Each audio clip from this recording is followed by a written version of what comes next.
नमस्कार, मैं Mukesh Sharma, lecturer chemistry, राजकीय पॉलिटेक्निक महाविद्यालय अलवर। ऑनलाइन क्लासेस की श्रृंखला में आज अपन बात करेंगे इलेक्ट्रोकेमिस्ट्री के सब टॉपिक टाइप ऑफ कोरोजन के बारे में।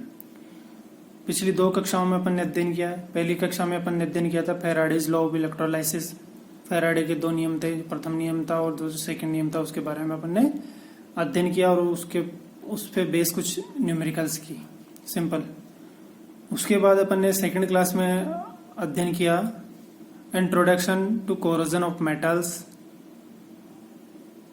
इसके अंतर्गत अपन ने डेफिनेशन ऑफ कोरोजन, कोरोजन की परिभाषा, कोरोजन कैसे होता है उसके बारे में बताया। उसके बाद अपन ने टाइप्स ऑफ कोरोजन के बारे में बताया कि कितने प्रकार का कोरोजन होता है, और उसके बाद थ्योरीज ऑफ कोरोजन के बारे में बात की थी। तो इसमें अपन ने दो थ्योरीज के बारे में पढ़ लिया था। पहले थ्योरी थी अपनी डायरेक्ट केमिकल थ्योरी, उसके बारे में पढ़ लिया था, और दूसरी थ्योरी थी अपनी acid theory of corrosion. Acid theory of corrosion, तो उसके बारे में अपन ने पिछली क्लास में अध्ययन किया था। आज की क्लास में अपन मेन रूप से अध्ययन करेंगे इलेक्ट्रोकेमिकल थ्योरी ऑफ कोरोजन, जो संक्षारण का विद्युत रासायनिक सिद्धांत है उसके बारे में बात करेंगे।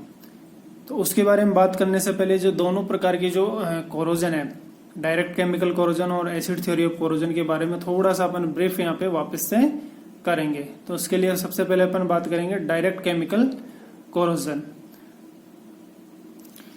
डायरेक्ट केमिकल सिद्धांत, डायरेक्ट प्रत्यक्ष रासायनिक सिद्धांत या direct chemical theory of corrosion के बारे में बात करेंगे। यह सिद्धांत शुष्क संक्षारण के नाम से भी जाना जाता है, यानी कि dry concept of chemical corrosion.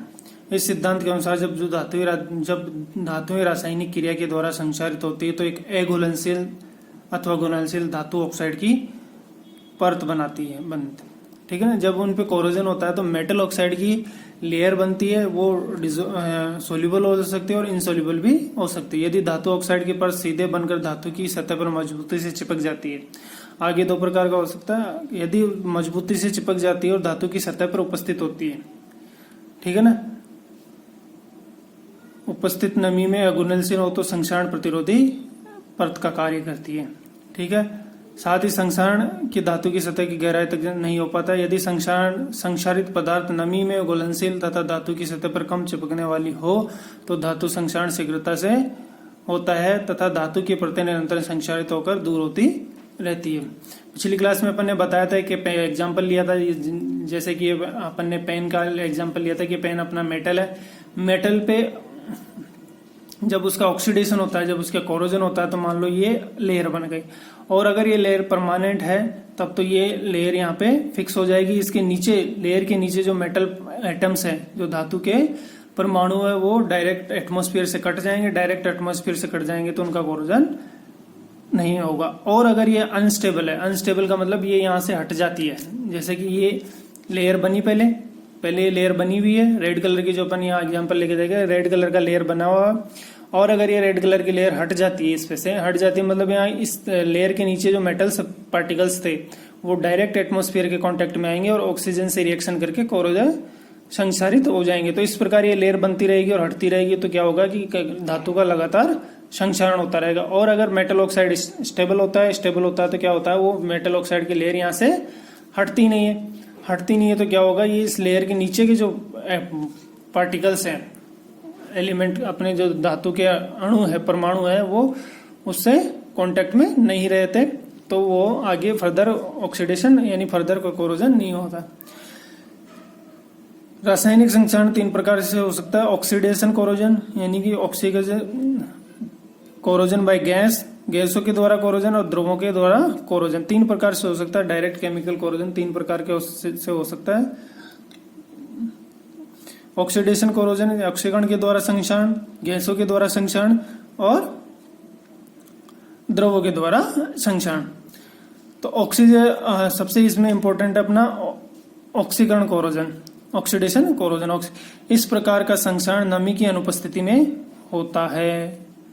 इस प्रकार के संक्षारण में धातुएं ऑक्सीजन के साथ क्रिया करके धातु ऑक्साइड बना लेती है। सबसे इंपॉर्टेंट बात है नमी की अनुपस्थिति में होता है, इसीलिए इसको वेट कोरोजन भी बोलते हैं, शुष्क संक्षारण सिद्धांत के नाम से भी जाना जाता है।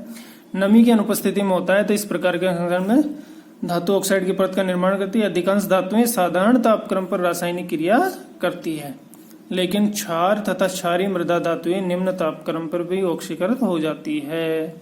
यानी बहुत कम टेम्परेचर होता है, जो नॉर्मल मेटल्स होती है, अधिकांश धातुएं होती है, वो सामान्य टेम्परेचर यानी कि रूम टेम्परेचर लगभग 25 डिग्री सेंटीग्रेड होता है, उस पर वो ऑक्सीजन से क्रिया करके संक्षारित होती है। परंतु जो आवर्त सारणी में फर्स्ट और सेकंड ग्रुप के तत्व हैं, जिनको अपन क्षार तथा क्षारीय मृदा धातु कहते हैं, वो बहुत कम तापमान पर भी ऑक्सीजन से क्रिया करके ऑक्सीकृत हो जाती है। सामान्यतः सभी धातुएं वायु की ऑक्सीजन से क्रिया के कारण धातु ऑक्साइड की एक महीन परत, जो कि लगभग 100 एंगस्ट्रॉम की मोटी होती है, का निर्माण करती है। ऑक्साइड परत की मोटाई धातु के तापक्रम पर निर्भर करती है। तो नॉर्मली जो रिएक्शन होगी वो होगी, जो मेटल होगा सबसे पहले तो क्या होगा, इलेक्ट्रॉन डोनेट करेगा, और सबसे पहले क्या होगा, इलेक्ट्रॉन डोनेट करेगा और आयन में कन्वर्ट हो जाएगा। ठीक है, जब आयन में कन्वर्ट हो गया, इलेक्ट्रॉन निकलेगा तो कोई धन आयन में कन्वर्ट होगा। तो मान लो कोई भी मेटल आयन है, वो आयन में कन्वर्ट होगा, जितने इलेक्ट्रॉन वो डोनेट करेगा उतना ही उस पर पॉजिटिव चार्ज आएगा। ठीक है, अब ये जो इलेक्ट्रॉन डोनेट की हुए इलेक्ट्रॉन है, एटमॉस्फेयर में उपस्थित ऑक्सीजन के द्वारा एक्सेप्ट किए जाते हैं, क्योंकि ऑक्सीजन के पास इलेक्ट्रॉन की कमी होती है। तो 2 इलेक्ट्रॉन की कमी होती है अपना ऑक्टेट कंप्लीट करने के लिए। तो अपना ऑक्टेट कंप्लीट जब वो एटॉमिक फॉर्म, मोलिकुलर फॉर्म में होता है, O2 की फॉर्म में होता है, तो वो इलेक्ट्रॉन लेके किसमें, एटॉमिक फॉर्म में आयंस के रूप में परिवर्तित हो जाता है। ठीक है, तो ये अपना यहाँ पे ऑक्सीडेशन अपना क्या बोलते हैं, अपना ऑक्टेट कंप्लीट कर लेगा इलेक्ट्रॉन लेके। तो जो फर्स्ट स्टेप में जहाँ इलेक्ट्रॉन निकल रहे हैं उसको ऑक्सीडेशन रिएक्शन कहेंगे, और जहाँ पे इलेक्ट्रॉन ले रहे हैं उसको बोलेंगे अपचयन। ठीक है, तो कंसोलिडेटेड अगर इस रिएक्शन को लिखेंगे तो मेटल प्लस ऑक्सीजन और मेटल आयन और ऑक्साइड आयन। तो अब ये दोनों आपस में आगे किसका निर्माण कर लेंगे, मेटल ऑक्साइड का।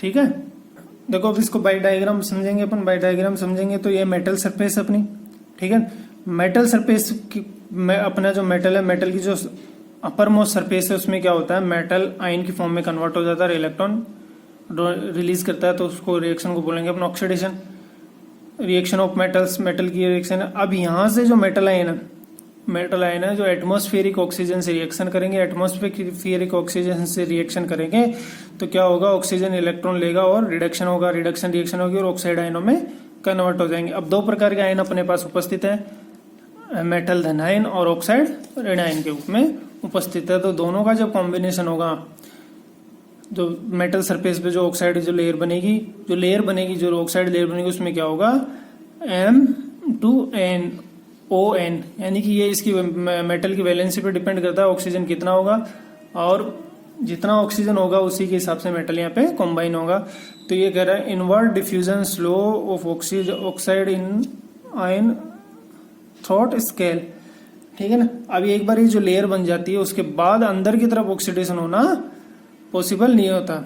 डायरेक्शन ऑफ इलेक्ट्रॉन कंडक्शन, यहाँ से इलेक्ट्रॉन अपन सरफेस की तरफ जाएंगे, ऑक्सीजन की तरफ जाएंगे, इसलिए इसको डायरेक्शन ऑफ इलेक्ट्रॉन कंडक्शन अपन ने ऐसे दर्शा रखा है, मेटल सरफेस से बाहर की तरफ। मेटल ऑक्साइड स्केल फॉर्म, अब ये जो मेटल आयन बना वो ऑक्सीजन से रिएक्शन करके उसकी सरफेस में बाहर की तरफ, अंदर की तरफ नहीं बाहर की तरफ क्या होगा, स्केल का निर्माण करेगा।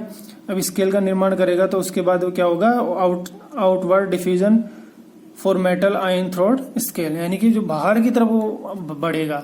ठीक है, इस प्रकार ये धातु और ऑक्सीजन मिलकर धातु ऑक्साइड का निर्माण करते हैं। ठीक है, अब धातु ऑक्साइड कई प्रकार के हो सकते हैं, जैसे कि धातु ऑक्साइड की परत स्थायी, अस्थायी और वाष्पशील अथवा छिद्रित हो सकती है। ठीक है, तो डायरेक्ट केमिकल कोरोजन सिद्धांत थ्योरी है, उसमें क्या होता है, डायरेक्ट केमिकल से रिएक्शन करता है, ऑक्सीजन से रिएक्शन करेगा, ऑक्सीडेशन कोरोजन है उसमें ऑक्सीजन से रिएक्शन करेगा और ऑक्साइड में कन्वर्ट हो जाएगा। अब ऑक्साइड की नेचर के आधार पर आगे कई प्रकार का हो सकता है। स्थायी परत, यदि ऑक्साइड की परत स्थायी पर स्टेबल, यदि ऑक्साइड की परत सख्त छिद्रित रही तो धातु से चिपकी रहने वाली तो धातुओं का संक्षारण क्रिया आगे नहीं बढ़ती। जैसे कि अपन बात करते हैं एल्युमिनियम है, टिन है, कॉपर है, इन पे जो ऑक्साइड लेयर है वो स्टेबल होती है और वो उसका ऑक्सीडेशन आगे नहीं हो पाता है। दूसरा अनस्टेबल ऑक्साइड, अनस्टेबल लेयर कुछ धातुओं की सतह पर बनी परत अस्थायी होती है, जिसके यह अस्थायी परत पुनः ऑक्सीजन के साथ धातु में परिवर्तित हो जाती है। तो जितने भी अपने ऑर्नामेंट्स होते हैं, जितने भी अपने आभूषण होते हैं, उनकी जो मेटल होते हैं वो अनस्टेबल ऑक्साइड बनाते हैं और वो अनस्टेबल ऑक्साइड किस में कन्वर्ट हो जाते हैं, वापस मेटल में कन्वर्ट हो जाते हैं। वोलेटाइल लेयर, धातु ऑक्साइड की परत जैसे ही बनती है वैसे ही वह वाष्पशील हो जाती है तो धातु की सतह को पुनः संक्षारण के लिए छोड़ देती है। यह संक्षारण शीघ्रता तथा निरंतर होता रहता है। ठीक है, देखो अब ये मेटल है, अपना मेटल सरफेस है, मेटल सरफेस ऑक्सीजन से रिएक्शन करेगा, ऑक्सीजन से रिएक्शन करेगा, मेटल ऑक्साइड का निर्माण होगा। अब ये मेटल ऑक्साइड अगर वोलेटाइल है तो यहां से हट जाएगा, तो जो फ्रेश मेटल सरफेस है वापस कोरोजन के लिए, संक्षारण के लिए अवेलेबल होगा। अगर वाष्पशील परत बनती है तो संक्षारण लगातार होता रहता है। सेकंड थ्योरी अपनी एसिड थ्योरी ऑफ कोरोजन, संक्षारण का अम्ल सिद्धांत। इस सिद्धांत के अनुसार संक्षारण की क्रिया अम्ल की उपस्थिति में होती है क्योंकि धातुओं में अम्ल से क्रिया करने की प्रवृत्ति पाई जाती है। लोहे का ऑक्सीजन, कार्बन डाइऑक्साइड तथा नमी से क्रिया संक्षारण आरंभ हो जाता है। तो सबसे पहले तो क्या होता है, जो कार्बन डाइऑक्साइड और CO2 है वो मिलकर किसका निर्माण बनती है, कार्बोनिक एसिड का निर्माण करती है, H2CO3 का निर्माण बनती है। अब यह कार्बोनिक एसिड आगे आयरन से क्रिया करके कार्बोनेट, फेरस कार्बोनेट में परिवर्तित हो जाता है और यहाँ से हाइड्रोजन गैस लिबरेट होती है। अब ये जो फेरस कार्बोनेट परिवर्तित हुआ वो क्या होगा, फेरस कार्बोनेट जल तथा ऑक्सीजन से क्रिया करके फेरिक हाइड्रोक्साइड में कन्वर्ट हो जाता है। फेरिक हाइड्रोक्साइड में कन्वर्ट होने के बाद ये फेरिक हाइड्रोक्साइड आगे ऑक्सीजन से रिएक्शन करके रस्ट में परिवर्तित हो जाता है तथा यहाँ पे अपने को कार्बोनिक एसिड वापस प्राप्त हो जाता है। यह कार्बोनिक एसिड पुनः आयरन के मॉलिक्यूल से, आयरन एटम से रिएक्शन करेगा, लोहे से रिएक्शन करेगा और रस्टिंग की क्रिया प्रारंभ कर देगा। तो यह एक साइक्लिक प्रोसेस है, इसमें लगातार संक्षारण होता रहता है। देखो कार्बन डाइऑक्साइड जो एटमॉस्फेयर में नमी से उससे रिएक्शन करेगा, कार्बोनिक एसिड बनाएगा। यह कार्बोनिक एसिड आयरन एटम से रिएक्शन करके, यानी कि धातु जो अपने आयरन के अणु परमाणु है उनसे रिएक्शन करके फेरस कार्बोनेट में परिवर्तित हो जाता है। अब ये फेरस कार्बोनेट ऑक्सीजन तथा नमी से रिएक्शन करके फेरिक हाइड्रोक्साइड में परिवर्तित हो जाता है। Ferric hydroxide plus carbonic acid, ये जो कार्बोनिक एसिड बना वापस पुनः यहाँ से रिएक्शन स्टार्ट करेगा और इस प्रकार ये रिएक्शन चलती जाएगी। और यहाँ पे जो फेरिक हाइड्रोक्साइड बना वो ऑक्सीजन से क्रिया करके रस्ट में परिवर्तित हो जाता है, जिसका फॉर्मूला होता है Fe2O3.XH2O। अब तीसरी जो थ्योरी अपनी वो है इलेक्ट्रोकेमिकल थ्योरी। थर्ड है अपनी इलेक्ट्रोकेमिकल थ्योरी, संक्षारण का विद्युत रासायनिक सिद्धांत। इस प्रकार के संक्षारण को आर्द्र संक्षारण भी कहते हैं। आर्द्र संक्षारण क्यों कहते हैं, क्योंकि ये हमेशा सॉल्यूशन की उपस्थिति में होता है या फिर नमी की उपस्थिति में होता है, और या फिर निमज्जित का संक्षारण भी कहते हैं। निमज्जित संक्षारण क्यों कहते हैं, क्योंकि जो अपना जिस मेटल का संक्षारण होगा वो उसके किसी भी सॉल्यूशन में डिप होगी। यह सिद्धांत इलेक्ट्रोकेमिकल सिद्धांत ऑफ कोरोजन नेर्स्ट सिद्धांत पर आधारित होता है। इस सिद्धांत के अनुसार समस्त धातुओं में विलयन में जाने की प्रवृत्ति पाई जाती है, यानी कि जब भी कोई भी मेटल उसके किसी कंपाउंड के विलयन के संपर्क में आती है तो वो क्या होता है, वो सॉल्यूशन में आने की कोशिश करती है, विलयन में जाने की। अतः जब दो भिन्न धातुएं किसी द्रव की बात करें तो स्पेसिफिक अगर अपन एसिड की बात करेंगे में डुबोई जाती है तो दोनों धातुओं में एक गैल्वेनिक शेल का निर्माण होता है। अब ये जो एक गैल्वेनिक शेल का निर्माण होता है जिसके कारण एक धातु एनोड का काम करती है और एक धातु कैथोड का काम करती है। ठीक है, गैल्वेनिक शेल का निर्माण हो जाता है क्योंकि दोनों धातुओं में कंपटीशन होता है। कंपटीशन मतलब मेटल्स, यानी कि कंपटीशन होता है एक तरह से। जब कोई दो मेटल्स किसी एसिड के कांटेक्ट में आती है तो एक गैल्वेनिक शेल का निर्माण होता है, और गैल्वेनिक शेल का जब निर्माण होता है तो दोनों मेटल्स में एक कंपटीशन होता है कि कौन से पहले सॉल्यूशन में जाएगी, विलयन में जाएगी। तो ये किस पे डिपेंड करता है, जो इलेक्ट्रोकेमिकल सीरीज होती है, विद्युत रासायनिक श्रेणी होती है, उस पर डिपेंड करता है कि कौन सी मेटल धातु में फास्ट जाएगी। ठीक है ना, तो इस प्रकार एक मेटल कैथोड का काम करेगी और एक मेटल एनोड का काम करेगी। जो कैथोड का काम करेगी उसमें क्या होगा, जो कैथोड का कार्य करेगी जो मेटल कैथोड का कार्य करेगी उस मेटल के ऊपर क्या होगा, अपचयन होगा। जो मेटल एनोड का कार्य करेगी, एनोड का कार्य करेगी तो उसमें क्या होगा, ऑक्सीडेशन रिएक्शन होगी। ऑक्सीडेशन रिएक्शन होगी तो जो मेटल एनोड का कार्य करेगी वो मेटल फास्टली सॉल्यूशन में जाएगी और एनोड का काम करेगी और वहां पे ऑक्सीडेशन होगा। अब देखो अपन यहाँ बात कर रहे हैं, दो मेटल ले लिए अपन ने, जिंक मेटल ले लिया और कॉपर मेटल ले ली। ठीक है, जिंक मेटल ले ली और कॉपर मेटल ले ली। जब जिंक और कॉपर मेटल ले ली तो दोनों को अपन ने H2SO4 सॉल्यूशन में डिप किया। ठीक है, H2SO4 सॉल्यूशन में डिप किया तो जिंक वाली है वो तो एनोड का काम करेगी और जो कॉपर रोड है वो कैथोड का काम करेगी। क्यों करेगी, क्योंकि जो जिंक की पोजीशन इलेक्ट्रोकेमिकल सीरीज में वो उसके ऊपर होती है।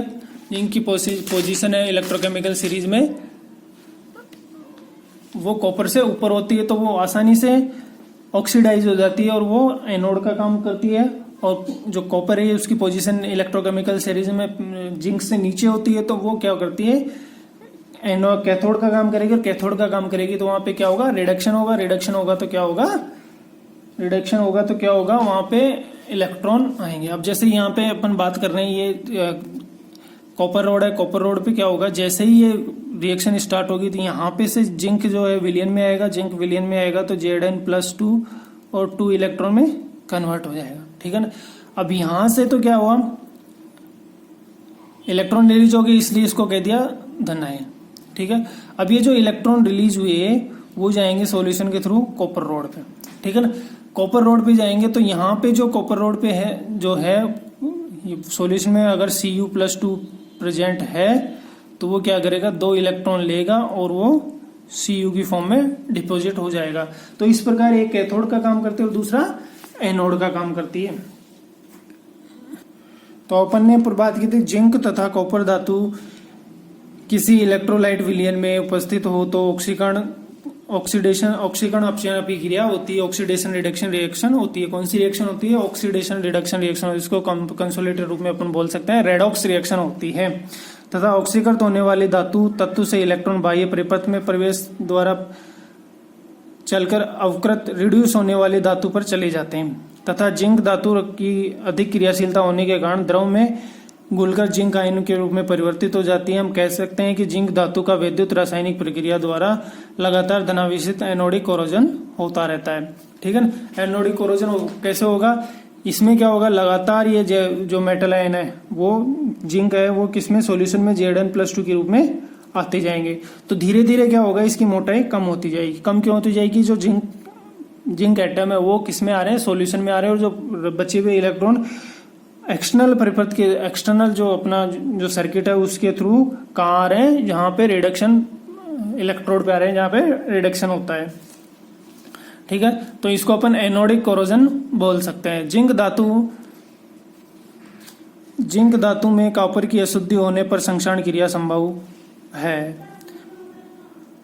मूल धातु तथा अशुद्ध धातु में से जो धातु अत्यधिक क्रियाशील होती है उस संक्षारण गैल्वेनिक सेल बनने के कारण होता है। अर्थात ये कहा जा सकता है जिस धातु का इलेक्ट्रोड विभव अत्यधिक ऋणात्मक होगा वह ऑक्सीकृत या संक्षारित होगी। जिस धातु का इलेक्ट्रोड विभव कम होता है वह धातु कम ऑक्सीकृत या संक्षारित होती है, क्योंकि संक्षारण की गति बहने वाले विद्युत धारा की शक्ति तथा समय पर निर्भर करती है। यानी कि जितनी ज्यादा इम्प्योरिटीज होगी उसमें मेटल में उतना ही कोरोजन उतना ही फास्ट होगा। वास्तव में जल में निमज्जित धातुओं की सतह पर प्रत्येक स्थान पर ऑक्सीजन की सांद्रण समान नहीं पाया जाता। जिस स्थान पर सांद्रण कम होता है उस स्थान को एनोड की तरह कार्य करता है, तो जिस स्थान पर सांद्रता अधिक होती है वो कैथोड की तरह कार्य करता है। ठीक है, अब इलेक्ट्रोकेमिकल जो थ्योरी है उसमें क्या होता है, सबसे मेन काम क्या होता है, गैल्वेनिक सेल का निर्माण होता है। क्योंकि दो अलग अलग एंड होते हैं जिनमें इलेक्ट्रोड पोटेंशियल होता है, विभव होता है, जिसपे एक कैथोड का काम करेगा और दूसरा एंड एनोड का काम करेगा। एनोड का काम कौन करेगा, जिसका विद्युत रासायनिक श्रेणी में ऊपर होता है, जो आसानी से ऑक्सीकृत हो जाता है, वो एनोड का काम करेगा। और जो कैथोड का काम करेगा वो कौन होगा, उसकी पोजीशन जो इलेक्ट्रोकेमिकल सीरीज है उसमें नीचे की तरफ होती है। अब इलेक्ट्रोकेमिकल सीरीज की बात करें तो एक अपन सीरीज पे यहाँ पे डिस्कस करेंगे। ये देखो, ये इलेक्ट्रोकेमिकल सीरीज है। इलेक्ट्रोकेमिकल सीरीज कुछ एलिमेंट्स की अपन ने बात की यहाँ पे, तो अपन बात करें जैसे अपन ने जिंक और कॉपर लिया था। जिंक की पोजीशन इलेक्ट्रोकेमिकल सीरीज में यहाँ पे और कॉपर की पोजीशन यहाँ पे, ठीक है ना। तो जो इलेक्ट्रोकेमिकल सीरीज में ऊपर स्थित होता है, पहले आता है, उसका ऑक्सीकरण आसानी से हो जाता है। तो ऑक्सीकरण आसानी से होगा तो वो एनोड का काम करेगी। और जो इलेक्ट्रोकेमिकल सीरीज में नीचे स्थित होता है वो उसका ऑक्सीकरण आसानी से नहीं होता है, तो वो कैथोड का कार्य करती है। जैसे अपन ने जिंक और कॉपर का लिया, और अगर मैं जिंक के साथ अगर कैल्शियम लेता हूं तो उस कंडीशन में एनोड का काम कौन करेगा? कैल्शियम एनोड का काम करेगा और जिंक क्या करेगा? कैथोड का काम करेगा। प्रैक्टिकली पॉसिबल नहीं है, परंतु अपन एग्जांपल लेके देख रहे हैं कि कैल्शियम और अगर जिंक लें तो क्या होगा, कैल्शियम वाला जो एंड होगा वो एनोड का काम करेगा और जिंक वाला कैथोड का काम करेगा। तो दोनों एलिमेंट की पोजीशन पे डिपेंड करता है कि कौन सा एलिमेंट कैथोड का काम करेगा और कौन सा एनोड का काम करेगा। जो ऊपर स्थित है वो एनोड का काम करेगा और जो सीरीज में नीचे स्थित होता है वो कैथोड का काम करता है। इस प्रकार इलेक्ट्रोकेमिकल सीरीज से अपने डिसाइड इलेक्ट्रोकेमिकल सीरीज से डिसाइड हो जाता है कि जो जिंक है वो एनोड का काम करेगा और जो कॉपर है वो कैथोड का काम करेगा, ठीक है ना। तो यहां से जिंक जैसे ही आयन में आएंगे तो इलेक्ट्रॉन जो है वो एक्सटर्नल परिपथ के रूप में से किधर जाएंगे? कैथोड कॉपर इलेक्ट्रोड की तरफ आएंगे। कॉपर इलेक्ट्रोड पे क्या होगा? यहाँ पे अगर विलयन में से कॉपर प्लस आयन उपस्थित है तो यहाँ पे डिपॉजिट होगा। तो समय के साथ साथ क्या होगा, जो जिंक इलेक्ट्रोड है उसकी मोटाई कम हो जाएगी। तो इसको अपन बोलेंगे एनोडिक कोरोजन, एनोडिक संक्षारण या धनोदिक संक्षारण। धनोदिक संक्षारण क्यों कहा? क्योंकि धनावे जो पॉजिटिव एंड है वहां पे उसका संक्षारण हो रहा है, उसकी मोटाई कम होती जाती है धीरे धीरे, ठीक है। अब इस सिद्धांत के आधार पर अपन मेटल सरफेस जो अपना जो आयरन सरफेस है उसके कोरोजन की बात करेंगे। उसके कोरोजन की बात करेंगे तो उसमें क्या होता है कि जो ऑक्सीजन ग्रेडियंट है, ऑक्सीजन की सांद्रता वो संपूर्ण सतह पर एक जैसी नहीं होती, संपूर्ण सतह पर एक जैसी नहीं होती। जहां पे ऑक्सीजन की सांद्रता कम होती है वो एनोड का काम करता है और जहां पे ऑक्सीजन की सांद्रता अधिक होती है वो कैथोड का काम करता है, ठीक है। तो एक बार जब ये एनोड और कैथोड जनरेट हो जाते हैं किसी भी मेटल सरफेस पे तो वहां पे उसका कोरोजन स्टार्ट हो जाता है। कोरोजन स्टार्ट होता है तो उसमें क्या होता है, जो एटमॉस्फेरिक ऑक्सीजन वो एब्जॉर्ब होती है और जो एक बार रस्टिंग स्टार्ट होगी तो स्केल के नीचे ऑक्सीजन की कंसंट्रेशन कम होती है। जब ऑक्सीजन की सांद्रता स्केल वाले पार्ट में जहां पे कोरोजन स्टार्ट हो चुका है उस वाले पार्ट में ऑक्सीजन की सांद्रता कम होती है तो वो एनोड का काम करता है, और जहां पे ऑक्सीजन की सांद्रता ज्यादा होती है वो कैथोड का काम करता है। और इस स्केल के साइडों से जो रस्टिंग पार्टिकल्स है वो धीरे धीरे आगे की तरफ बढ़ते जाते हैं, ठीक है। अब अपन ने यहाँ पे बात कर ली तीनों थ्योरीज की, acid direct chemical theory, acid theory और इलेक्ट्रोकेमिकल थ्योरी की। नेक्स्ट क्लास में अपन बात करेंगे जो इलेक्ट्रोकेमिकल थ्योरी है उसमें कैसे हाइड्रोजन लिबरेट होते हैं और कैसे ऑक्सीजन एब्जॉर्ब होती है। नेक्स्ट क्लास में अपन डिस्कस करेंगे। अपन ने आज डिस्कस किया टाइप ऑफ केमिकल कोरोजन्स की कौन कौन सी थ्योरीज है। अब नेक्स्ट क्लास में अपन देखेंगे H2 liberation and O2 absorption mechanism of electrochemical corrosion. लगभग वापस यही रिपीट होगा, कुछ उसमें एडिशनल चीजें अपन वो बात करेंगे नेक्स्ट क्लास में। थैंक्स।